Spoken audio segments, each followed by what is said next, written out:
Good evening and welcome to Scotland at 7. My name is Brian Liddy and it's Friday the 15th of December. I'm happy to say that I'm joined this evening by Martyn Day, SNP MP for Linlithgow and East Falkirk. Welcome Martyn, thank you for giving up a part of your Friday evening for us. Oh, it's good to be here with you tonight, Brian. That's great, thank you.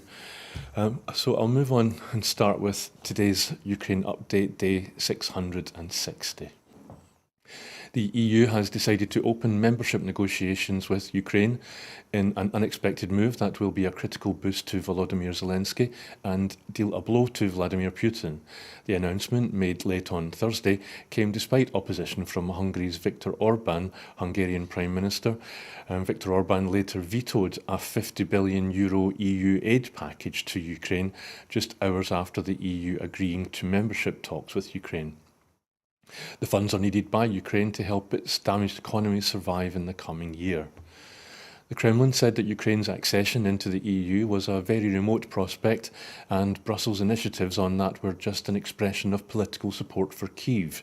Neither Ukraine nor Moldova, another former Soviet republic seeking accession, match EU's strict criteria, and letting Kyiv in could destabilise the bloc, Kremlin spokesperson Dmitry Peskov told a briefing. Russia launched 14 drones at Ukraine overnight, all of which were shot down, the Ukrainian Air Force announced this morning. Japan has unveiled new sanctions on Russia, Belarus and organisations in the UAE, Armenia, Syria and Uzbekistan over Moscow's invasion of Ukraine. In total, Japan has now applied export bans on 494 Russian organisations and 27 Belarusian. Vladimir Putin has claimed that he is open to repairing relations with Europe and the US, but added that Russia had done nothing wrong in its invasion of Ukraine. He blamed the West for spoiling relations with Russia. The Wall Street Journal reporter Evan Gershkovich, arrested in Russia on espionage charges, lost an appeal to be released from jail on Thursday and must remain in custody until at least the 30th of January. German Chancellor Olaf Scholz has underscored Germany's continued support for Ukraine. European Commission President Ursula von der Leyen said in a press conference after the leaders' summit that yesterday's decisions show that the European Union is living up to its promise. Speaking about the proposed revision of the EU budget, von der Leyen noted that the current long-term budget, which runs from 2021 until 2027, was designed before the current crises facing Europe. She noted that the 26 countries agreed on the proposal on the table. This is a good result, she said, adding that tough choices were required. So Martyn, was there anything in today's Ukraine update that caught your eye? I suppose every time I hear the latest news from Ukraine, you just sort of wonder, is it ever going to end? It's just thoroughly depressing. So nothing I would really add other than just to hopes and prayers that they come to a resolution. Yeah, I thought it was interesting that Russia said that if the EU takes in Ukraine, then it's going to destabilise the EU, as if it was a bad thing, when isn't that what Russia's supposed to want? Indeed, yeah. A lot of propaganda in Russia's comments, including it's trying to say it's the victim and it's as well, which is just bollocks, really. So we can see aggression for what it is, and an invasion's an invasion. As my grandfather used to tell me, there's no such thing as a just war, and I think when you invade another nation, then that's clearly not a just war. Calling a spade a spade. So I'll go on to the Israel-Gaza latest. In his address at the Global Refugee Forum, Philippe Lazzarini, chief of the UN Agency for Palestinian Refugees, said that what continues to shock him is the ever-increasing level of dehumanisation with the ongoing humanitarian crisis in Gaza. The ongoing humanitarian crisis in Gaza as a result of Israel's attacks across the Strip is worsening due to dire humanitarian conditions, lack of aid and cold weather, the Palestine Red Crescent Society said today. Palestinian President Mahmoud Abbas has met US National Security Advisor Jake Sullivan a day after the Biden government official met Israeli Prime Minister Benjamin Netanyahu. Abbas told Sullivan that Gaza was an integral part of the Palestinian state. He called for the aggression to stop and for civilians to not be targeted by Israel. Sullivan told a press conference that Israel will begin to target its war efforts at the leadership of Hamas and on intelligence-led operations. At least 3 people have been killed in Israeli shelling of a UN-run school in Khan Yunis in southern Gaza. The death tolls vary, with Al Jazeera citing doctors who said that 33 have died in the attack. 2 journalists for Al Jazeera have been injured while covering the attack in Khan Yunis, while Al-Dawdu and Samar Abdaka were hurt after a drone fired a missile at the area. The attack has been condemned by several journalist bodies, including the Committee to Protect Journalists, who said the war is the deadliest conflict for journalists in 3 decades. I'm sorry, what was that you were saying? Oh, an update is that I'm told that Samar Abu Dhaka has actually been killed now. The deadliest conflict for journalists in 3 decades. The bodies of 3 Israelis who were kidnapped and killed by Hamas have been returned to Israel.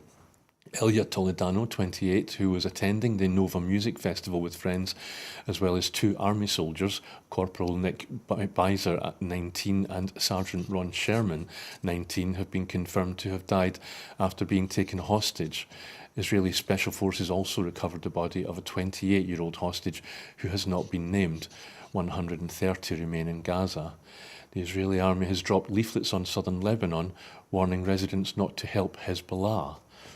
The UK has joined calls for settler violence against Palestinians in the West Bank to stop. It signed a statement alongside the EU, Australia and Canada. Médecins Sans Frontières said today that its teams are witnessing a shocking increase in Israeli attacks against civilians in Jenin, the West Bank. So, Martyn, I suppose just the news that that's another journalist has lost their life. What do you say? Well, the whole situation is a fairly complex one, but ultimately the solution is pretty simple. You just have to stop killing people. Killing anyone is morally wrong.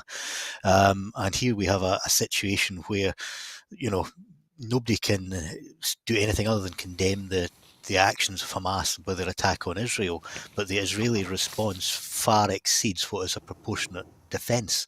And, there has undoubtedly been war crimes and effectively a genocide against the Palestinian peoples unfolded.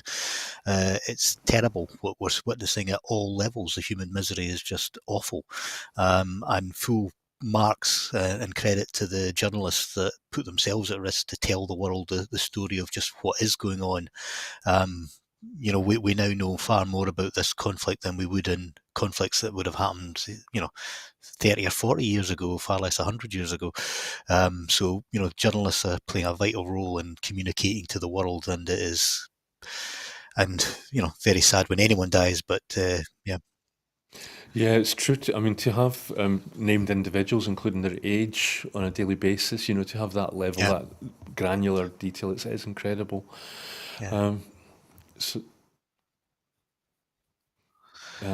So the voice in our ear is just telling us that international journalists are unable to get in, so we're relying on journalists who live and work within Israel and Gaza. Yeah. So the next item is Prince Harry has won a significant part of his phone hacking case and substantial damages against the Daily Mirror. In a judgment that will have profound implications for UK media, a High Court judge has ruled there was extensive phone hacking by Mirror Group newspapers, that's MGN, from 2006 to 2011, even to some extent during the Levinson inquiry into media standards. The use of private investigators to obtain information unlawfully was an integral part of the system at the time, he said. After the ruling, the Duke of Sussex called for UK authorities, including the Metropolitan Police and the Crown Prosecution Service, to do their duty for the British public and investigate bringing charges against the company and those who have broken the law. His request came after Mr Justice Fancourt ruled there can be no doubt that former Daily Mirror editor Piers Morgan and other senior editors and lawyers at the newspaper group knew about phone hacking and other illegal information gathering. The judge found that 15 out of 33 articles related to the Duke of Sussex, which were focused on during the trial, were the product of hacking from his mobile phone or unlawful information gathering. He concluded that Harry's phone was hacked to a modest extent from the end of 2003 to April 2009, which was carefully controlled by senior individuals at the Daily Mirror, Sunday Mirror and People newspapers. Recognising the distress caused to Harry as a result of published articles containing information that had been illegally gathered, the judge awarded him £140,600 in damages. So, Martyn, I'm actually quite surprised that usually we don't cover royal stories. It's not really something that we kind of think is part of our remit, and yet here we are. But I'll just read you out a quick headline that I saw from The Guardian just before I came on. It said, Piers Morgan denies knowing of phone hacking after judge rules he did. Which one do you think it is then? Well, I mean, I've got to say, I find myself unusually with a lot of sympathy for the royals on this occasion. Nobody should be having their phone or their personal details hacked. It's just totally unacceptable. And that expression, I scribbled it down when you read it out there. A modest extent. I mean, any extent is unacceptable. This is just not on. I think the papers have got off lightly with the level of fine that they've been handed down, and it should have been significantly higher. But I do wonder who else has been hacked, who else's information has been breached, and there'll be other trials to come. And let's see what happens, and hopefully we get a better system as a result. Yeah, and this all on the back of the Levinson inquiry. There was supposed to be two. The first Levinson inquiry in 2011 was after people found out that Millie Dowler's, a murdered teenager, that her mobile phone had been hacked. And the first Levinson inquiry was meant to be about culture, practices and ethics of the press. There was meant to be a second Levinson inquiry into press standards, and that was abandoned by the government, and that was meant to investigate the relationship between journalists and police. So do you think that the fact that, okay, here we're talking about the royals and Piers Morgan, but actually it is about really quite abhorrent behaviour by the press, and that implies collusion with the police. And why would the government sort of drop the second part? Well, you would have to ask the government why they dropped it, but I think it's in all of our interest to see such inquiries take place and for strong outcomes to come from it, because we all need the protections and safeguards that we can communicate privately and confidentially in our own lives. And when we decide to put something into the public domain, well, that's a different matter. But it shouldn't be what we say in private that makes its way into the public domain. If for any of us, it's just bottom line, it's just utterly unacceptable. And I made a quick note of Piers Morgan's statement to the press today. I'm not going to read it out because, but I would recommend that if you haven't listened to him or watched him say it to viewers as well, I really would recommend it. I'll just say that he finished off by saying there's a big long list of people that he claims have maligned him, but he finishes off by saying Harry is greedy, trashed his family in public while his grandparents were dying. He wouldn't know the truth if it slapped him around his California tanned face. But then again, that thing about which one, who do we believe? Do we believe him or do we believe them? The outcome of the inquiry. David Sherborne found that the Mirror's principal board directors knew, their legal department knew, their senior executives knew, editors such as Piers Morgan, which implies that he wasn't the only editor, knew. They all clearly knew about or were involved in these illegal activities. They lied under oath to Parliament during the Levinson inquiry, to the Stock Exchange and to all of us ever since. And they said defamatory stories and intimidating tactics were used against him over the past 5 years while the court case was going on. I don't know if there's anything that you'd like to say before we move on. I don't think I need to add anything to that. I think that litany of failures and abuse speaks for itself. We need to be very wary of trusting the sources that the press are working from. Yeah, but just, yes, it's not over yet, is what I think I'm hearing in my ear. But I suppose just a note to self that I'm here to find out what you think rather than sort of tell people what I think. But so I'll move on to the next item with that in mind. So, one person has died after a boat carrying dozens of refugees ran into difficulties while attempting to cross the English Channel, French authorities have said. At least 66 people were on board the craft when it was spotted about 5 miles off the coast of Grand Fort Philippe at about 12:30 a.m. local time on Friday, said Primarmonche, a French agency that monitors the channel. Rescue ships reached the boat about 30 minutes later, and one person on board was pronounced dead. Another person was taken to hospital in Calais by helicopter in a critical condition, the agency said. It added that sea and air searches of the area continued. The Cross Greenay, a coordination centre for rescue operations in Pas-de-Calais, had received a message that a migrant boat was in difficulty around midnight, Primarmonche said. The centre dispatched the Esvact Charlie, a state-chartered rescue boat, which took about 30 minutes to reach the wreck site, the agency said. As the rescue boat approached at about 1 a.m, the crew informed the onshore teams that one of the boat's tubes was deflated and that people were in the water. A semi-rigid boat was launched immediately to rescue the people. The Cross Greenay Centre also dispatched 4 other boats. The first of the people in the water were rescued by the Esvac Charlie at about 1:15 a.m, and by 2:15 a.m. it had rescued 59 people, including 2 who were unconscious. At the same time, another vessel rescued 7 people. One of the unconscious people was declared dead at the scene, and the other was taken by helicopter to a Calais hospital in a life-threatening condition. All the rescued castaways would be taken care of at the port of Calais, Primarmonche said. So, Martyn, this account of what happened seems to be in stark contrast to what the likes of Nigel Farage and MPs in Westminster tell us that France should do more to deal with people in small boats, and that the UK is doing all the work. Is that a fair assessment, do you think?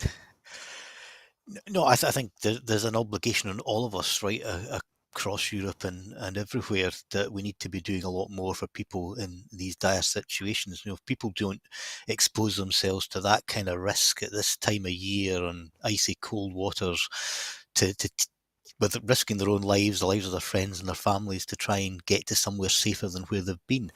They're in a terrible situation, and what we really should be doing is creating a form of safe route so that they can get here, apply for their asylum, and get their asylum case heard as quickly and efficiently as we can, instead of the backlogs that exist in the UK. So we have the worst situation of all. We have people in limbo, some cases for more than a year, once they get here, if they get here, and we have them risking their lives to come here, which just creates a whole economic black economy for human traffickers and smugglers, who are making money and exploiting people out of their misery. We could do something to alleviate that. Thanks, Martyn. Speaking of doing something, the Home Secretary, James Cleverly, he responded to the tragedy and said that the government needed to take further action. Do you think that would include perhaps restoring safe routes for asylum seekers wanting to come to the UK? That's what they should do. I suspect it's the last thing on their mind. We've seen there are other approaches, such as the whole Rwanda policy, for example. So safe routes doesn't seem to be on their radar, but that's the obvious way to get rid of the small boat problem and the human traffickers. And then you need to deal with the backlogs. Now, to be fair, and I like to try and be fair, they have increased the number of caseworkers dealing with backlogs, so hopefully we start seeing some progress there. But a lot more needs to be done tackling the backlog, as well as providing a safe route for people to get here. Thanks, Martyn. And then in response to that, well, not in response, but the Labour chair, Annalise Dodds, after hearing about the tragedy, called for more to be done to tackle the gangs responsible for facilitating the boat crossings.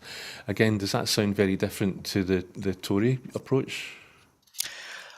I don't think it does sound particularly different. Now, to be fair, I haven't seen the detail of how she proposes to tackle the gangs. And I think, if we provided safe routes, which is the route I would go down that removes the necessity for the gangs, because then there's a way people can apply for asylum and have their case heard. Instead, they're risking everything to get here to claim asylum. And there's a simple fact that's well worth people considering, and that is that 75%, back of a fag packet figure there, but roughly 3/4 of all the asylum claims get upheld and people are allowed to stay here permanently. So the vast bulk of people coming in as asylum seekers are genuine asylum seekers. There's no such thing as an illegal asylum seeker, and we've made it nigh on impossible for them to get here safely other than going through the illegal gangs. So we've created this whole black economy just through bad policy making. And the one question that I would dearly love to be able to ask you actually is, what is the SNP's policies on asylum seekers to the UK? But I'm guessing that you're unable to do that because immigration is still reserved to Westminster. But your colleague Alison Thulis, let me get her title right, who is the SNP's Home Affairs spokesperson, what do you think she would have to say? There was a debate recently, wasn't there, in Westminster? Yeah, I think she would make much the same points that I've made here tonight, that there should be a safe legal route. We should be treating people with humanity and compassion. They are in dire, the vast majority of them are genuine people in dire situations. There will be a few people who are using an excuse to try and move to a better economic lifestyle, but that's a tiny minority. What happens when they get here is we then stick them in fairly inhumanely in hotels or off on barges now as well. They've got virtually no funds, no security. They're isolated. They feel vulnerable. They're not being able to take part in society, where many of them could be working and providing, great community support. Many of them are professionals that could contribute to our society, and instead we have them, pretty much treated, othered, and for want of a better expression, rather than being treated with the dignity and humanity that they should be given, and especially given the circumstances that many of them have had to escape from, that they need a bit more support and love, and we've been sadly lacking as a nation in the UK for that. So there's a lot more that we should be doing. And we need to get these people integrated into our society as quickly as we can, because, as I say, 3/4 of them will have their applications upheld and will stay here permanently. But instead, we create a barrier and just make life more difficult for them. Thanks, Martyn. We'll be able to talk a bit more about some of those with items that are lined up, including this next one. You mentioned barges there in your response. So more than 60 charities have demanded the immediate closure of the Bibby Stockholm barge used to accommodate asylum seekers after a man died following a suspected suicide there on Tuesday. The call comes in an open letter signed by 65 charities and 3 MPs. The charities include Refugee Action, Refugee Council, Care for Calais and Refugees at Home. The MPs are Nadia Whitmore, Kim Johnson and Olivia Blake. The signatories wrote, "For those on board, the Bibby Stockholm feels like a prison. It is cramped, restrictive and segregated. The barge is no place to accommodate people who have fled violence, persecution and torture, many of whom are traumatised and isolated." Excuse me again. My routine cough this evening. They are unable to get the help and specialist support they need. Their mental health has deteriorated and some have felt suicidal. They add that people on board are paying an appalling price and condemn the £22.5 million that government officials this week admitted it was costing to operate the barge. These funds should be spent on providing people seeking asylum safe housing in the community, they said. Along with the demand for the immediate closure of the barge, the signatories are calling for an independent inquiry into the death so that lessons are learned and those responsible are held accountable. After the apparent suicide of the unidentified resident on Tuesday, asylum seekers said conditions had deteriorated since up to 300 people were moved onto the barge. Their concerns included rules that require them to go through airport-style security and body searches, even if they only wanted to step outside for a cigarette. A deterioration in the quality of food and shortages of those at the other end. A deterioration in the quality of food and shortages for those at the end of the queue. The boat is like a prison, and more things are going wrong, according to one asylum seeker. Martin, in your previous answer, you used the word othering, and I was just going to ask or say that do you think this does sound like dehumanisation by the Westminster government's It policies? it certainly does, and I mean it's an abhorrent position to put people in. It's quite repugnant, and it doesn't serve any useful purpose. It's of no value to the poor souls that are stuck there. They've come with untold traumas and baggage, that they need support with. And instead of it being in any way remotely beneficial, it just costs the public purse an absolute fortune as the figures are finally coming out. 40 odd grand a day to run, I mean, for a 500 bed floating prison, far more expensive than putting people up in hotels, not as good as integrating them in society and finding them houses and getting them working and contributing, which would be my solution to the situation. But it's just bonkers. It's financial burden on the UK, and it doesn't do anything for the asylum seekers. It's pretty morally repugnant. Thank you, Martin. And said in the report that the signatories are calling for an independent inquiry into the death so that lessons are learned and those responsible are held accountable. Who do you think we would see called as a witness if that inquiry were ever to take place? And who do you think would possibly be found to be accountable? Well, I don't know, to be honest, who would be the obvious witnesses, or what they are. I think that there's a bigger issue. I mean, while I don't disagree with their call, I think that there's a much bigger issue here as to how we're treating the asylum seekers in general. Because I think, with given the emotional turmoil, the stress that asylum seekers will be in, the displacement, the separation from family and loved ones, possibly the loss of family and loved ones if they've been killed in situations, they're going to be carrying an awful lot of emotional baggage and mental health issues as well. So, a suicide is tragic. It could have happened anywhere in any conditions. Now, we don't know the circumstances behind it, so that's why an inquiry would be justified. But it's the whole package, the whole environment of how we're treating asylum seekers that needs the inquiry, not just the death of one poor soul. It's the whole situation, and some of that should be a financial inquiry into the costs, because the costs aren't in anyone's interest, and then it's the effect on society as well, and on the asylum seekers as a community. Thanks, Martin.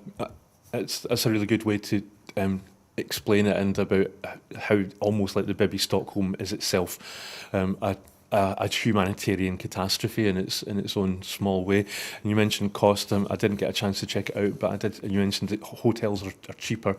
I heard, or I saw it fly by, that it would be cheaper to house these unfortunate people in the Ritz. Apparently. But I'll move on to the next item. Oh, and of course, before I do that, there is also, during the debate, Yvette Cooper said that it's costing £100 million to send 3 or 4 Home Secretaries to Rwanda and not any asylum seekers.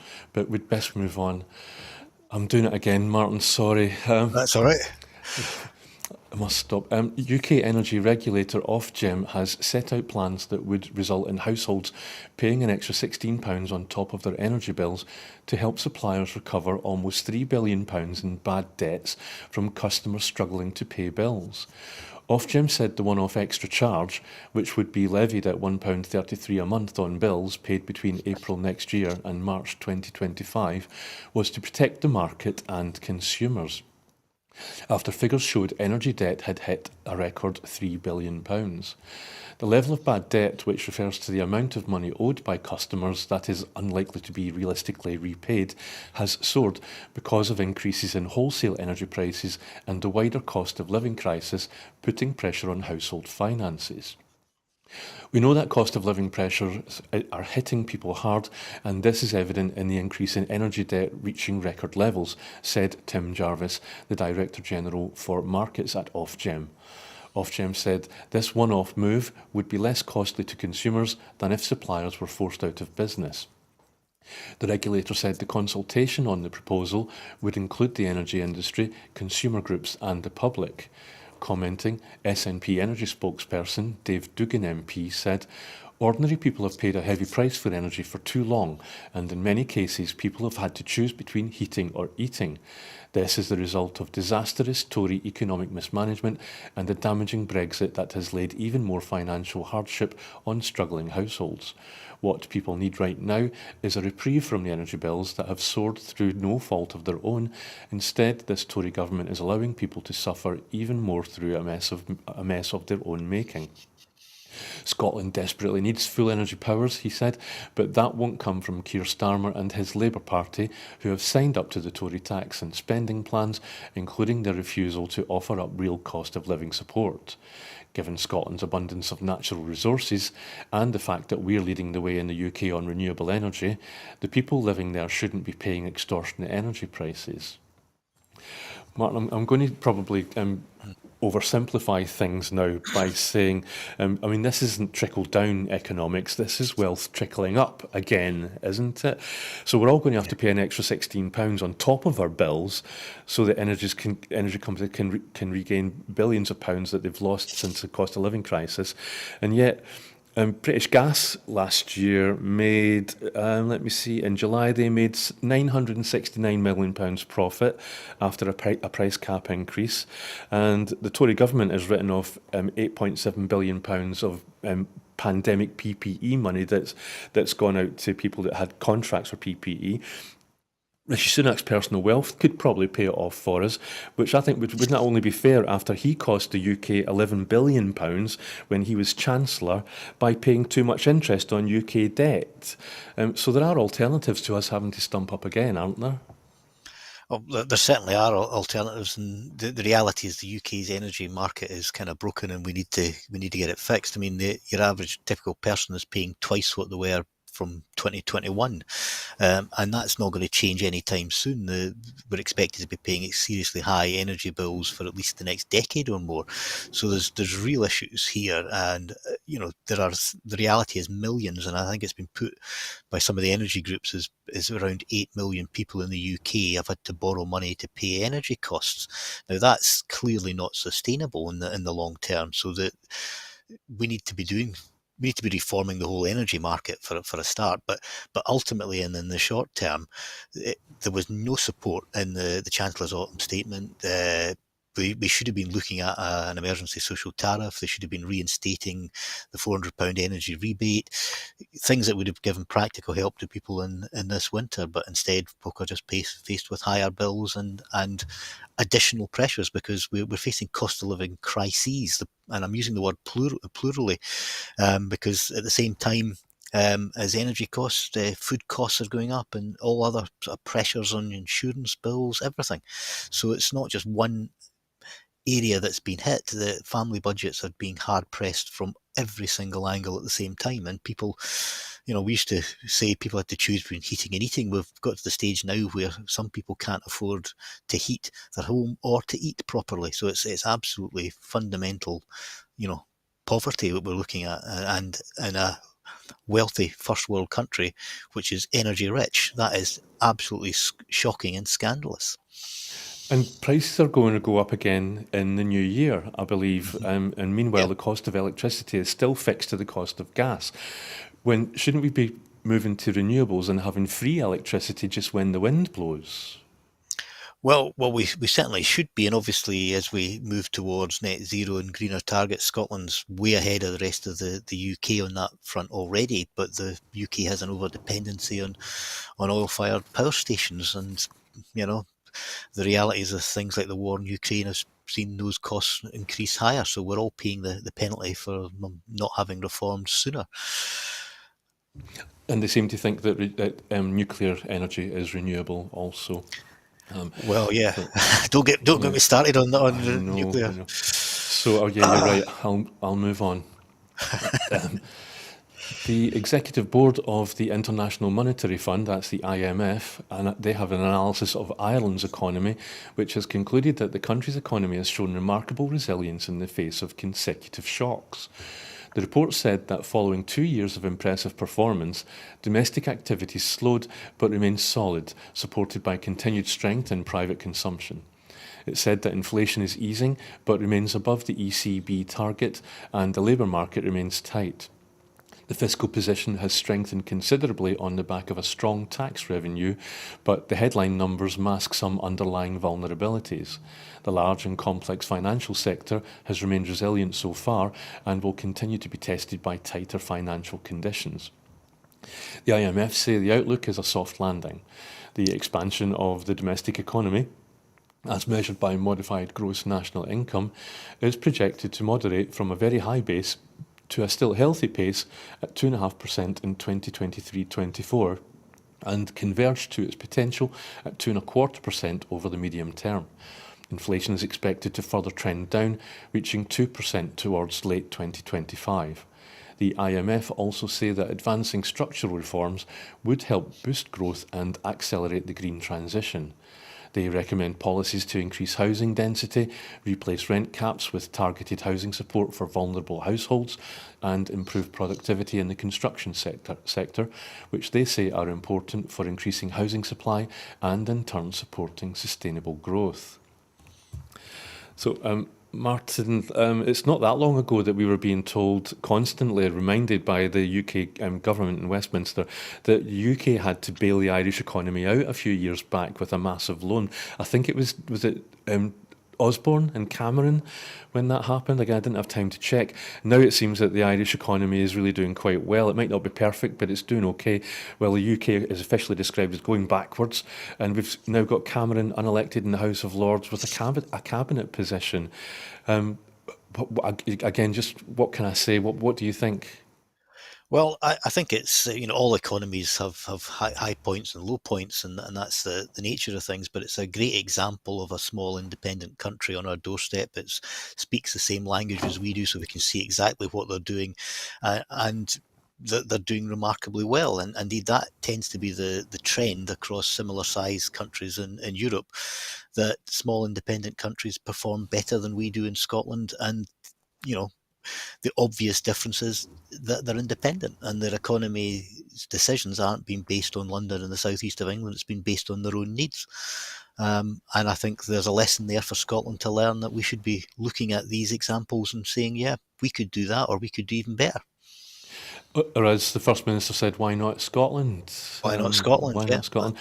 Yeah, so it seems that Ireland is now held in high regard internationally. Back in September 2021, Ireland took on the role of the President of the United Nations Security Council, and that meant they were pretty much in charge of what was going on in Afghanistan, the UN-led peace process in Libya, the Middle East peace process, and the situations in Syria, Yemen and Sudan. And yet, where are we? Yeah. Yep, as I say, it's a good example for us, and it's right on our doorstep, so we can see exactly what they're doing. Yeah, okay. Thanks, Martyn. So the EU has decided to open membership negotiations with Ukraine in an unexpected move that will be a critical boost to Volodymyr Zelensky and deal a blow to Vladimir Putin. The announcement, made on Thursday after 8 hours of tense negotiations in Brussels, came despite the opposition of Hungary, whose Prime Minister, Viktor Orban, had for weeks said it would veto any opening of the accession talks. In the end, diplomats said Orban left the room when the key decision, which had to be made unanimously, was made by leaders of the other 26 member states. Even for a city in which the art of deal-making is well honed, it was a highly unusual manoeuvre. It was reported that the decision of Orban not to be in the room was agreed beforehand. Moments after the decision was announced, President Zelensky said, "This is a victory for Ukraine, a victory for all of Europe, a victory that motivates, inspires and strengthens." On X, the Ukrainian president added, "History is made by those who don't get tired of fighting for freedom." The European Council President, Charles Michel, who was chairing a Brussels summit of the EU's 27 leaders where the decision was made, called it a clear signal of hope for their people and our continent. He added, This is a historic moment that ensures the credibility and the strength of the EU." There was more good news for President Zelensky later on Thursday when the US Senate announced it would delay its holiday break, due to start on Friday, today, in order to vote next week on military aid for Ukraine. President Biden has been urging lawmakers to pass a supplemental aid package to provide $50 billion in new security to Ukraine, as well as $14 billion for Israel. But Republicans have said they will only vote for that aid if it is paired with new controls for the US-Mexico border. So, Martyn, this sounds to me like something that would come out of a satirical political show or something. Um, have you any idea, really, what did actually happen in the room? I I don't know. I mean, I suppose I look at it through my sort of Scottish viewpoint, and I think seeing the openness and the expansion of Europe is a positive because it sends another message to people in Scotland that we shouldn't have any difficulty getting back into Europe. The fact is, if they're looking at accession negotiations with Ukraine and Moldova, they've put Georgia, I think, as a candidate country, and then they're talking about possibly Bosnia and Herzegovina as well, looking at negotiations. So there's a whole range of expansion going on. That ticks a box as far as I'm concerned. That we can get back into Europe, and we'll get back in probably a lot easier than these countries will have in meeting the requirements. Yeah. And when Guy Verhofstadt heard the news, he tweeted, Orban left the room when Ukraine's European dream was supported by EU leaders. He's always more than happy to be in the room with Putin, though. Which then made me think about that corruption was identified as a major hurdle to stop the Ukraine or prevent the Ukraine joining the EU. And it's got to be certain that the Ukraine, they won't have been able to tackle corruption while they're fighting a war on their borders with Russia. So how do you think the EU is going to be able to get round those obstacles with the Ukraine? I suppose, I mean, I've always thought the EU was the ultimate political fix organisation. If they decide to do something, they'll find a way of doing it. And, they enter the accession negotiations, and they'll have conditions and items that they require complied with. And I'm sure that's the way they'll use that. It's a process that's being started now, and how long it takes, I suppose, depends on what they need to do. And I don't know what they're going to need to do in this specific case, but there is a process there, and it's sort of green light for go, I think, Yeah, it's interesting. I'm sure it's something that we'll be reporting on down the line. So the next item is allowing asylum seekers the right to work could help them settle into communities better while boosting Scotland's economy and workforce. Yeah. Research by the Scottish Government's independent expert advisory group on migration and population has set out how enabling asylum seekers to gain employment could improve health and well-being and reduce the risk of exploitation. Changes could also benefit the Scottish economy, help fill gaps in the workforce, and see increased council tax paid directly to local authorities which host asylum seekers. The report will underpin the development of proposals for a Scottish asylum right to work pilot to be submitted for consideration to the Home Office in 2024.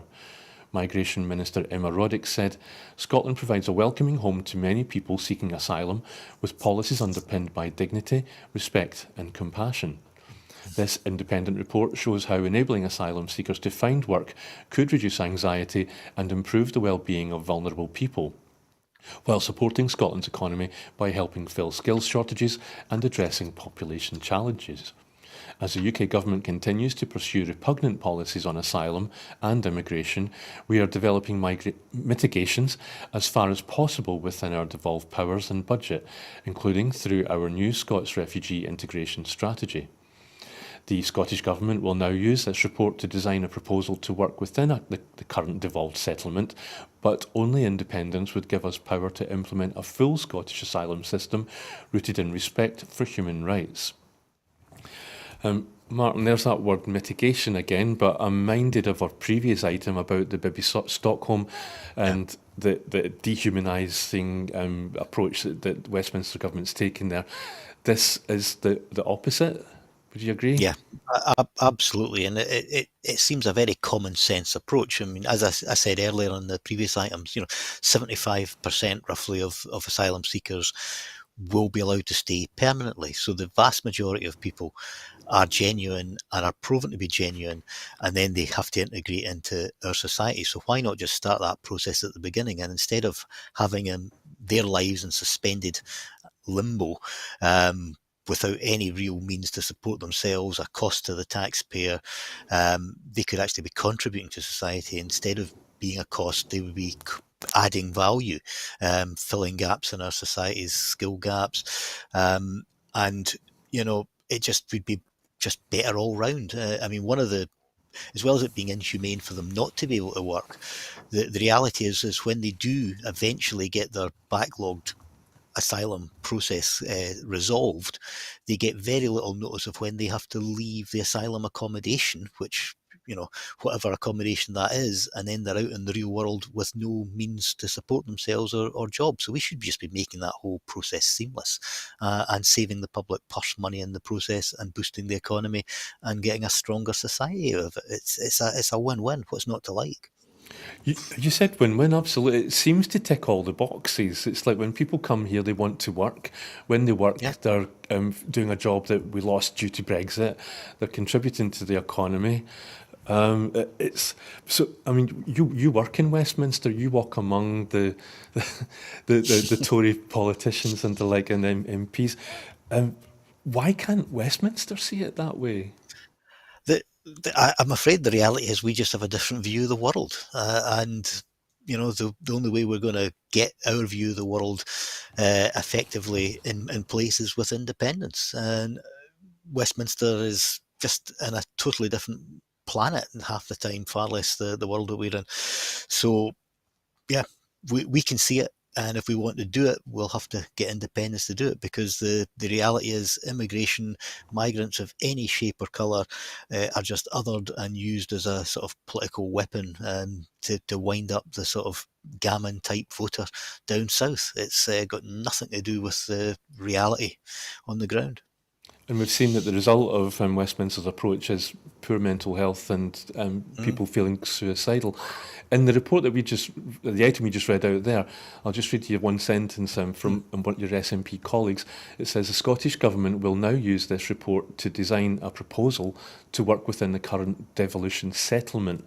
That sounds as if you're having to, Holyrood is having to work in a tight, very constrained manner so that they don't risk another Section 35. Do you think that this is still going to, even if they manage to do that, do you think this is still going to have Alistair Jack threatening to take the Scottish Government to court again? Well, I think it may well do. I mean, they seem to be determined to slap down the Scottish Parliament. Yeah, I mean, there would need to be agreement. We'll need to see how that pans out. I mean, the UK, in terms of immigration, has a lot of restrictions on people's right to work. It has restrictions on access to public funds. They have a pretty hostile environment towards migration in general, and particularly to asylum seekers. But it makes a lot of sense to me. Hopefully, someone at the Treasury sees the benefit of this, rather than somebody at the Home Office who's pursuing a completely different agenda, because I think that's probably the way to get it through, is that it makes financial sense. And yet you say they've got a different agenda, and you say that it would have to be an agreement with Westminster. But when we look at the COVID inquiry that's happening at the moment, and we're finding out how little Westminster seems to want to work in partnership or even talk to the devolved nations, what are the chances? Well, I suppose we will find out. We have to make the strongest case we can, because at the end of the day, they either agree with us and do it, or we convince the public that the only way we'll get common sense policies that benefit us is through independence. So again, it's up to us to make the best cases we can, and hopefully get a result one way or the other. Okay, thank you, Martyn. And again, I'm sure this is another item that will be recurring here at Sure. Broadcast in Scotland. Yeah. So our final item of the evening, I'm just checking, yes, is the University of Glasgow is launching a new research centre focused on supporting the global transition to sustainable, low-carbon energy systems.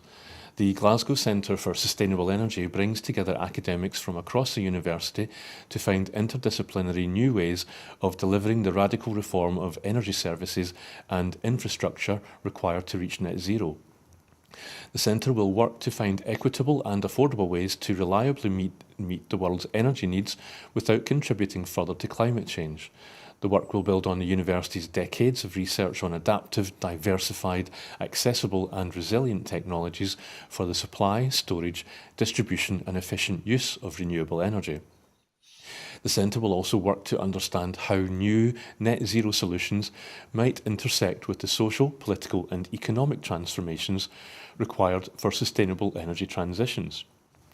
A key consideration for the centre's future work will be developing new ideas and strategies to ensure that future energy solutions are accessible to all, created in partnership with citizens and fit to withstand the challenges of rapidly changing planet. The centre will also forge new partnerships with communities, governments and industry, both in the UK and around the world, and build on relationships already established with key decision makers, including the United Nations, the European Union and the UK Research and Innovation.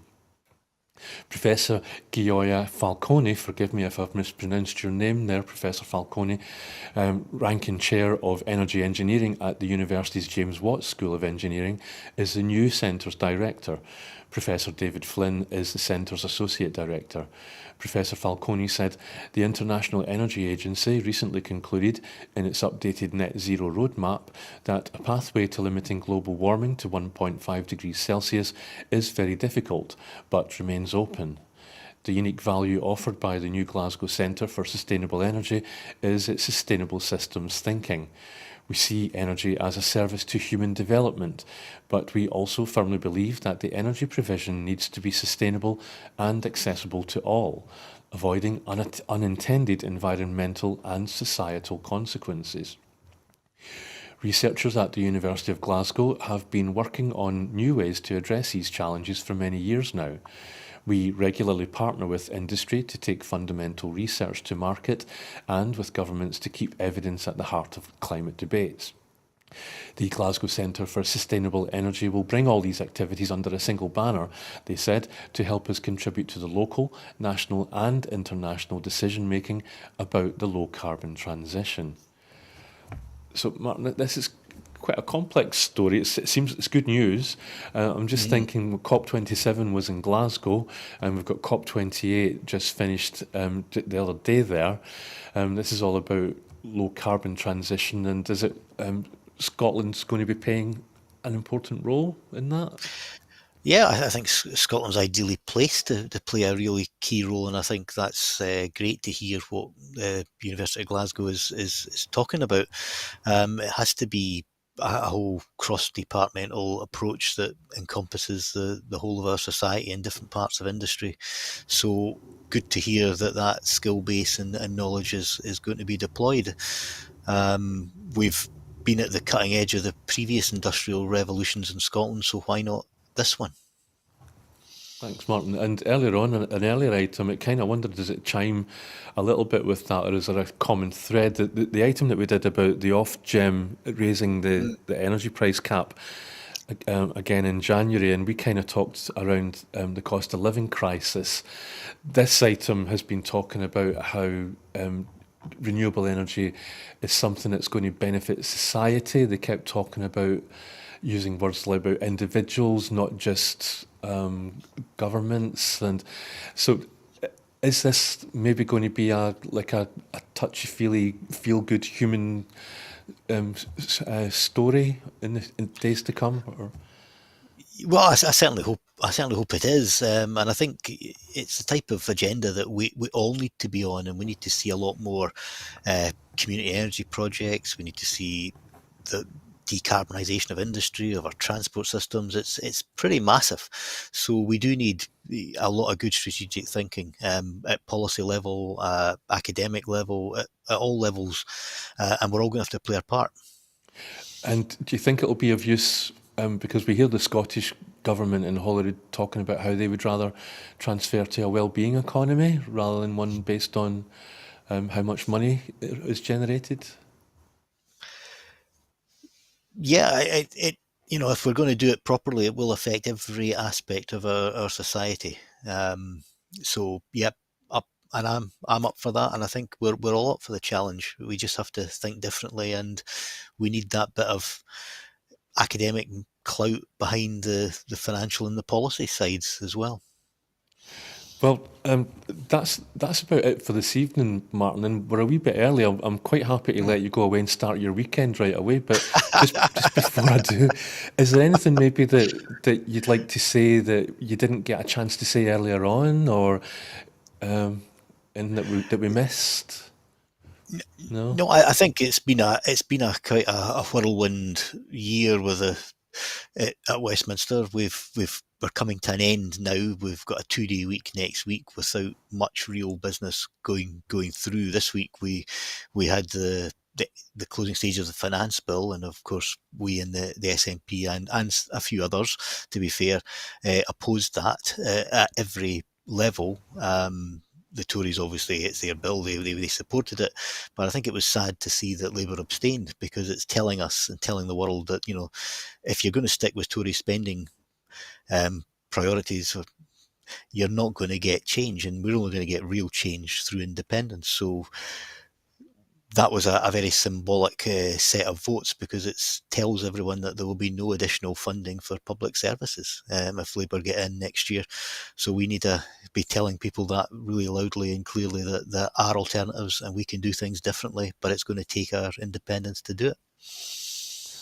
Thank you, Martin. And so, on that note, I will say, I hope you do get to start your weekend early now, and that you have a good one. Thank you once again for joining us. Yep, no problem at all. See you again soon, no doubt. Yes, no doubt. So that's it for this evening. But before I go, I just want to remind you that here at Broadcasting Scotland, we depend on the generosity of our supporters. So to everyone who has donated and to everyone who has signed up to make a regular monthly payment, we thank you. Our programmes will always be free to view. However, if you can afford £5 a month or even less, please do consider becoming a Broadcasting Scotland supporter. Our need to reach our £30,000 target to pay our bills is still pressing. Due to your generosity, we've raised over £22,000 so far, but we really still need to remain that remaining £8,000 really urgently. But have a good weekend, and thank you for watching.